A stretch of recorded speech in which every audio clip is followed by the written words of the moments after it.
नमस्ते दोस्तों, आपने भूत प्रेत को लेकर काफी कहानियां सुनी होंगी। इस पर कई डरावनी फिल्में भी देखी होंगी। लेकिन क्या आपने कभी सोचा है कि भूत प्रेत बनते कैसे हैं? वो क्या खाते हैं, कहाँ रहते हैं और सबसे बड़ा सवाल उनकी मुक्ति का रास्ता क्या है? तो तैयार हो जाए, इन सवालों के जवाब तलाशेंगे।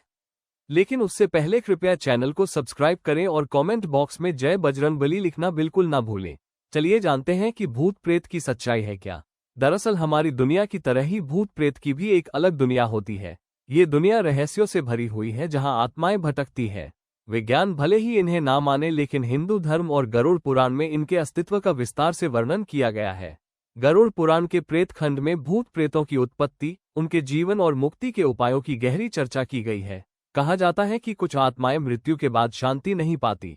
ऐसी आत्माएं जो अधूरी इच्छाओं, अनुचित अंतिम संस्कार या हत्या, आत्महत्या या दुर्घटना से हुई अप्राकृतिक मृत्यु के कारण भटकती हैं, वो भूत प्रेत बनती हैं। ये आत्माएं ना तो पूरी तरह इस लोक में होती हैं, ना ही परलोक में। ये एक ऐसी अनंत यात्रा पर होती हैं जहां भूख, प्यास और इच्छाएं उन्हें तड़पाती रहती हैं, लेकिन तृप्ति कभी नहीं मिलती।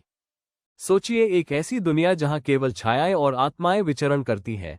गरुड़ पुराण के अनुसार भूत प्रेत जंगलों, सुनसान घरों और पुराने बंगलों या फिर उन स्थानों पर रहते हैं जहां उनका जीवित रहते कोई गहरा नाता रहा हो। ये आत्माएं अक्सर दुखी, चिड़चिड़ी और बेचैन होती है। वो हर पल मुक्ति की तलाश में भटकती रहती है। कहा जाता है कि भूत प्रेतों को अंधेरा बहुत पसंद होता है। अमावस्या और 13वीं 14वीं की रातें उनके लिए सबसे सक्रिय समय होता है। उजाला, मंत्रों का उच्चारण और शोर शराबा उन्हें दूर भगा देता है। जबकि कुछ मान्यताओं के अनुसार भूत प्रेत मिठाइयों, मांस, मदिरा और यहाँ तक कि रक्त और मानव भावनाओं जैसे कि प्रेम, क्रोध या फिर डर की ओर आकर्षित होते हैं। लेकिन सच्चाई ये है कि उनके पास फिजिकल शरीर नहीं होता, इसलिए वो खाने की चाहत तो रखते हैं पर तृप्ति कभी नहीं पाते। उनकी भूख और प्यास अनंत है। अब चलिए उस कथा की ओर बढ़ते हैं जो गरुड़ पुराण के प्रेत खंड अध्याय 7 में वर्णित है। ये कहानी न केवल रहस्यमयी है, बल्कि हमें भूत प्रेतों की दुनिया के गहरे सच भी बताती है। एक बार पक्षीराज गरुड़ ने भगवान विष्णु से पूछा, हे प्रभु, मनुष्य मृत्यु के बाद प्रेत योनि में क्यों जाता है? उसे वहां क्या कष्ट मिलते हैं? प्रेत क्या खाते पीते हैं और उनकी मुक्ति का उपाय क्या है? तो भगवान विष्णु मुस्कुराए और बोले, हे गरुड़, तुम्हारे इस प्रश्न का जवाब मैं त्रेता युग की एक कथा के माध्यम से देता हूँ। ये कथा है धर्मपरायण राजा बब्रुहन और एक प्रेत की। त्रेता युग में राजा बब्रुहन एक धर्मी और प्रजाप्रिय शासक थे। वो न केवल अपने कर्तव्यों का पालन करते थे, बल्कि धर्म और दान में भी गहरी आस्था रखते थे। एक दिन शिकार के लिए निकले राजा जंगल में भटक गए। घने जंगल में भूख, प्यास और थकान से व्याकुल होकर वो एक तालाब के किनारे पहुंचे। वहां पानी पीकर और स्नान करके वो एक विशाल वृक्ष की छांव में विश्राम करने लगे। तभी अचानक एक भयावह प्रेत उनके सामने प्रकट होता है। उसका रूप डरावना था, लेकिन उसकी आवाज में विनम्रता थी। प्रेत ने कहा, हे धर्मात्मा, आपके सानिध्य से मेरे प्रेत भाव में शांति मिलती है। आप कौन हैं और इस घनघोर जंगल में क्या कर रहे हैं? तब राजा ने प्रेत से पलटकर पूछा, तुम कौन हो? किन कर्मों के कारण तुम्हें ये प्रेत योनि मिली? इस जंगल में क्या कर रहे हो और तुम्हारी मुक्ति का उपाय क्या है? इस पर प्रेत ने गहरी सांस लेते हुए अपनी कहानी शुरू की और कहा, हे राजन, मृत्यु से पहले मैं विदिशा नगर का एक वैश्य था। मेरा नाम सदेव था। मैं दान पुण्य करता था, देवताओं और पितरों की पूजा तर्पण नियमित करता था। लेकिन मेरी कोई संतान नहीं थी और न ही कोई मित्र या बंधु। मेरे मरने के बाद किसी ने मेरा अंतिम संस्कार नहीं किया। इस कारण मेरी आत्मा को शांति नहीं मिली और मैं प्रेत बनकर इस जंगल में भटक रहा हूँ।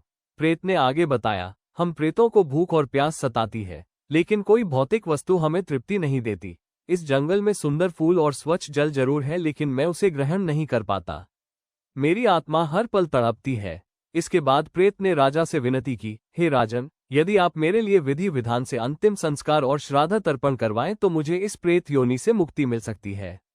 मैं आपको एक मंत्र देता हूँ।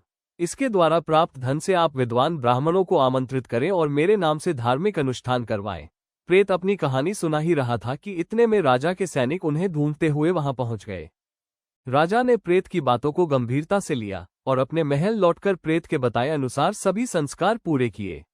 विद्वान ब्राह्मणों ने विधि विधान से श्राद्ध तर्पण और दान पुण्य किया। जैसे ही ये कर्मकांड पूरे हुए, प्रेत का रूप बदल गया। वो सुंदर प्रकाश से युक्त एक दिव्य पुरुष के रूप में प्रकट हुआ। उसने राजा को प्रणाम किया और उनकी दयालुता की प्रशंसा करते हुए कहा, आपके इस पुण्य कार्य से मुझे प्रेत योनि से मुक्ति मिली। अब मैं अपने पुण्य कर्मों के फलस्वरूप स्वर्ग की ओर प्रस्थान कर रहा हूँ। दोस्तों, इसके अलावा हमारी संस्कृति में भूत प्रेतों से जुड़ी कई मान्यताएं हैं, जो समय और स्थान के साथ बदलती रहती है।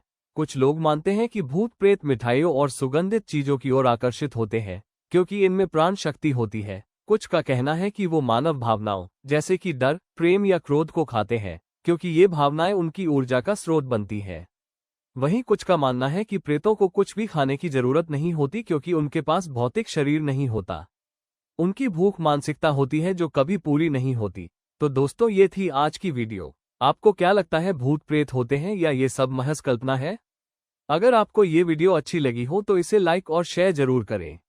साथ ही हमारे चैनल दैविक गुरु को सब्सक्राइब करना बिल्कुल ना भूलें।